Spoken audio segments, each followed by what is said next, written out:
So here we are. It is Tuesday in the heart of Pride Month. And I hope you guys are laughing your way through the fall of a republic just as I am. As we trade in the stars and stripes, the flag that used to stand for purity, law, and justice, and represent the blood spilled by the brave heroes of this country who got us here. Trade that flag in for the sodomy flag, Pride, the Queen Mother of all sins. We're going to celebrate it for a whole month. You know, you get Veterans Day, but no one actually gives a fuck about veterans, right? Like, you're not going to the old folks' home with the 80-year-old veteran who's totally alone in the world and sitting with them and talking with them. No. It's basically just a day off for most of you fucks who've never actually served. Memorial Day? You get a day. You know, the guys who were killed, blown to pieces, right? You get a day. Mother's Day? Father's Day? Thanksgiving Day? Sodomy Month. That's where we are. And remember where it started. It started with, we just want the same rights you have. And then it started, we want it to be called marriage. And then it was, you know, I'm a 200-pound guy with a beard, and sometimes I like to tuck my dick between my legs, wear a dress, and go in the girls' room. Don't like it? You're a bigot or a phobe or an ist. Bake me the cake or else. But we're not coming for your kids. No. Don't worry about that San Francisco Men's Gay Orchestra with all the pedophiles on it singing about how we're coming for your children. That ain't happening. But now we're at the point where it's basically, we're coming for your fucking kids. You want proof?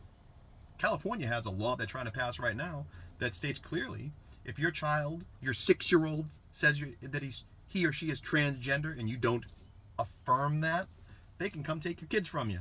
I hope you're wearing level A when you try it, cupcake, for your fucking benefit. Slope slipped. People are so open-minded their fucking brains fell out. That's what happened. And it's irreversible. It really is. The cultural issues in this country are just completely irreversible. We can talk about the debt another day, the fact that the dollar is poised to collapse. And it is. And you have no idea what kind of hell that's going to unleash. But, you know, hey, they're hiring 87,000 new IRS agents to collect more tax money. But don't worry, they're going after Bill Gates. All 87,000 of them are going after Bill Gates and Donald Trump and whoever else. Millions and billionaires. Not Bernie Sanders or Nancy Pelosi or Feinstein or Graham or anyone in Congress or government. We're not going to look into them at all. But that Venmo account you got, that's looking kind of suspect. And if you don't believe that, if you think I'm blowing smoke up your ass, I have a vaccine to sell you, give you, force on you. Whatever. Because that worked out well too. How's that Johnson & Johnson FDA thing going on? That's looking concerning, right? That looks comforting, doesn't it? But you were warned about that too, but you don't care. Because it's power. That's all it is. It's all about power. You want proof? Look at the Trump indictment. Trump's being indicted because as a sitting president with the power to declassify whatever the fuck he wants, he declassified whatever the fuck he wanted. Then he had whatever the fuck he wanted transported to Mar-a-Lago, put in a locked room, and guarded by the Secret Service. Indictment. But it's funny because I seem to remember a Secretary of State that has no power to declassify anything whatsoever having a secret illegal server hidden in the bathroom of her home. And when that information was subpoenaed by the Congress, she bleach-bitted the servers and had her staff smash up their Blackberries. No indictment. Not a big deal. Now she's posting pictures of herself in a hat that says, but her emails. She's gloating. She can break the law and you cannot. Because, mark my fucking words, if you did 1/10 of 1/1000th of what she did, you'd be in federal prison for the rest of your fucking life. Probably in solitary. Rules for thee and not for me. Want more proof? How about Joseph Robinette Biden? Look up the middle name. As a senator and as a vice president, you have no power to declassify. His stolen documents were found in his fucking garage. Not even guarded. In the same house where his crackhead, hooker-abusing son lived at the time. Who was working in Ukraine on the board of a corrupt company in the middle of a corrupt country. Which was giving kickbacks, of course. But you gotta launder that money somehow, right? No indictment. None. But that's because you hate Russia, because you were told to hate Russia, because Hillary Clinton laundered false information through her assets in the government, CIA, OGA, NSA, whatever the fuck you want to call it, and pushed that information out to the press with the credentials of CIA, FBI on it so that it would be taken seriously. We had a whole big investigation on this, and it was proven that that's exactly what happened. But some of you morons, you're still going on about Trump, Russia, Trump, Russia, Trump, Russia. Disproven. Multiple times now. Twice disproven. But you have to support that sweaty dictator in a tracksuit over there, huh? You're Ukraine.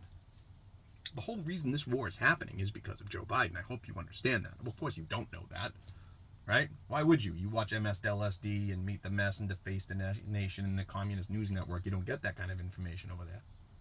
You get the talking points, and like a good little lemming, you swallow them right up. See, Joe Biden lifted sanctions on Russia, freeing up their ability to export oil to Europe, which was depleted because they're not getting their own shit anymore like they should be. They're dependent on Russia, which is why they refuse to lift a finger to stop what's going on. Those sanctions, by the way, were installed by Trump, who, for some reason, a guy who loved Russia that much, or Russia had something on him, decided to sanction them and cripple them financially. Now, how's the Russian finances looking today under Biden's draconian, evil, powerful sanctions? How's it looking? Oh, they're doing better than us. Yeah, but Trump was really Vladimir Putin's friend. Sure. This fucking guy can't even walk from point A to point B. Okay? Joe Biden, Freud. The guy's useless. He's a Manchurian candidate. He is not the fucking president. He is not making decisions because he is not there. Okay? The lights are on. No one's home. Not all the dogs are barking. He's not the fastest gun in the West. He's not the sharpest knife in the drawer. Those are all understatements. The guy is a vegetable. Okay?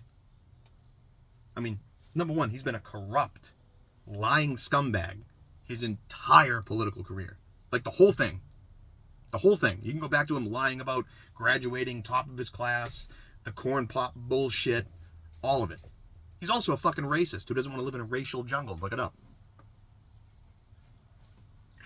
But you were told to vote for him, so like good little lemmings, you did. Because Mango Mussolini bad. Oh, you're going to reap it. You sowed it. I hope you enjoy it. I'm going to enjoy watching you. That's for damn sure. Yeah. In any case, that's where we are. I hope you have a splendid Tuesday. That's all I got. Keep your powder dry and have a good laugh. Might as well.